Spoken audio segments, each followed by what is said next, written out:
बांग्लादेश, कभी ग्रोथ का प्रतीक, अपने गारमेंट इंडस्ट्री के लिए जाना जाता था। आज गारमेंट इंडस्ट्री एक गंभीर क्राइसिस का सामना कर रही है, जिससे लाखों लोगों की आजीविका पर असर पड़ रहा है। फैक्ट्रीज बंद हो रही हैं और उत्पादन ठप हो गया है। हजारों मजदूर अपनी जॉब्स खो रहे हैं और उनके परिवारों पर इसका गहरा असर पड़ रहा है। यह इंडस्ट्री, जो बांग्लादेश की इकोनॉमी के लिए बहुत जरूरी है, अब खतरे में है और इमीडिएट एक्शन की मांग कर रही है। ढाका और चिटागोंग में बंद फैक्ट्रीज और बेरोजगार मजदूरों का नजारा अब आम हो गया है। कभी चहल पहल वाले गारमेंट डिस्ट्रिक्ट्स अब सन्नाटे में डूबे हुए हैं और यह स्थिति दिन ब दिन बिगड़ती जा रही है। यह संकट डोमेस्टिक और ग्लोबल दोनों फैक्टर्स की वजह से है, जिसमें आर्थिक मंदी और व्यापारिक बाधाएं शामिल हैं।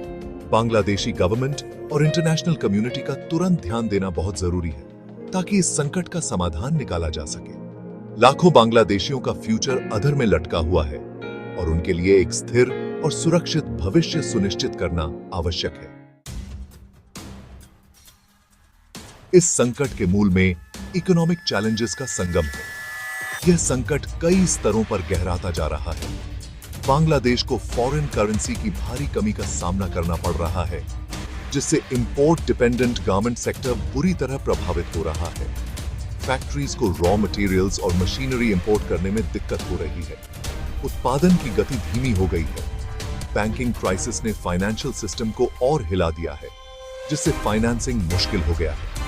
ग्लोबल इकोनॉमिक स्लोडाउन की वजह से ऑर्डर्स कैंसिल हो रहे हैं और मुनाफा कम हो रहा है।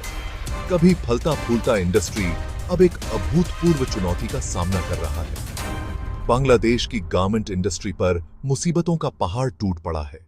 इस संकट से उबरने के लिए ठोस कदम उठाने की जरूरत है।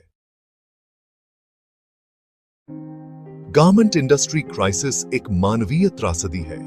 यह संकट न केवल आर्थिक है, बल्कि सामाजिक और व्यक्तिगत स्तर पर भी गहरा असर डालता है। फैक्ट्री क्लोजर्स और जॉब लॉसेस ने लाखों मजदूरों को तबाह कर दिया है।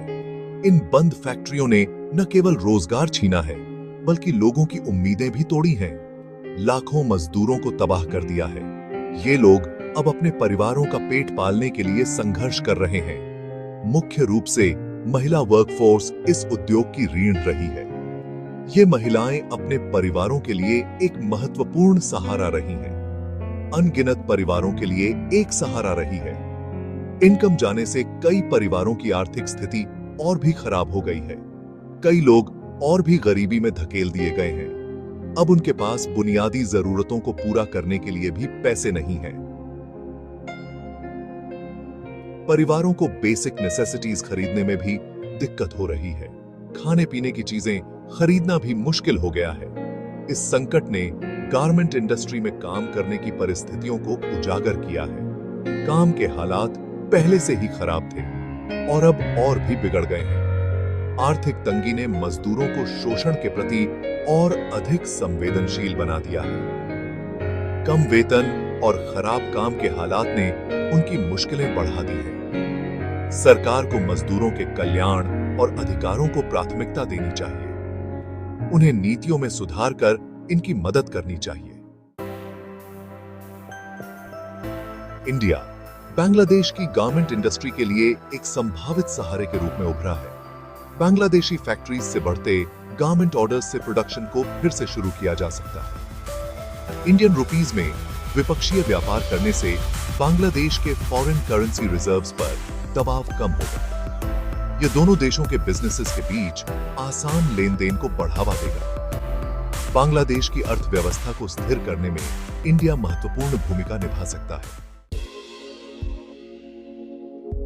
इंडियन फैब्रिक सप्लायर्स की चिंताओं का समाधान करना बहुत जरूरी है।